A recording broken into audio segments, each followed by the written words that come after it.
Hi hello bro, ఎలా ఉన్నారు అందరూ? Welcome to our channel. ఎవరైనా కానీ మీకు ఇంట్లో ఉన్నటువంటి ఆడవారు గల్ఫ్లో, ముఖ్యంగా కువైట్లో కానీ, సౌదీలో కానీ, ఖత్తర్లో కానీ ఎక్కడైనా కానీ వర్క్ చేస్తూ ఉంటే కన్నా కాస్త జాగ్రత్తగా అయితే ఉండమని చెప్పండి బ్రదర్. ఎందుకంటే కన్నా రీసెంట్గా కువైటీ అతను వచ్చేసి వాళ్ళ ఇంట్లో పనిచేస్తున్నటువంటి పని మనిషి మీద కేసు అయితే పెట్టాడు.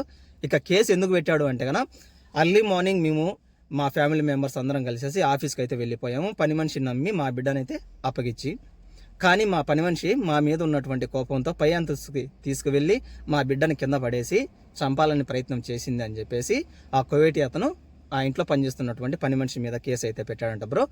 మరి కేసు పెట్టిన తర్వాత వచ్చేసి కువైట్కి సంబంధించినటువంటి కోర్టు పోలీసులకు అయితే ఆర్డర్ అయితే పాస్ చేసింది. మరి కింద పడినటువంటి ఆ బిడ్డను పని మనిషి కావాలని తోసిందా, లేకపోతే ఇది అకస్మాత్తుగా జరిగినటువంటిది పరిణామం అని చెప్పేసి పూర్తిగా విచారణ చేయమని చెప్పేసి పోలీసులకైతే కువైట్ సంబంధించినటువంటి కోర్టు కూడా ఆర్డర్ అయితే పాస్ చేసిందంట బ్రదర్.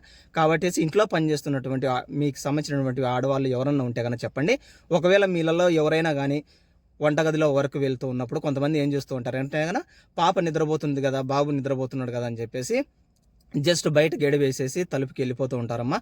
మీరు ఎటువంటి పరిస్థితుల్లో మీరు బయటకు వెళ్ళినప్పుడు వచ్చేసి కిచెన్లో వర్క్ చేసుకుంటున్నప్పుడు కానీ, లేదంటే ఇండ్లు క్లీన్ చేసుకున్నప్పుడు కానీ కాస్త కిటికీలు కూడా క్లోజ్ చేసి ఉన్నాయా లేదనేది బాగా క్షుణ్ణంగా పరిశీలించండి. ఇక్కడ వచ్చేసి మనం 2 విషయాలు అయితే భగవంతుని అయితే ప్రార్థించాలి. ఒకవేళ నేను కూడా ప్రార్థిస్తాను, మీరు కూడా ప్రార్థించండి. ఏంటంటే ఒకటి వచ్చేసి ఆ పాపకి ప్రస్తుతం వచ్చేసి హాస్పిటల్లో ట్రీట్మెంట్ అయితే చేయిస్తున్నారట.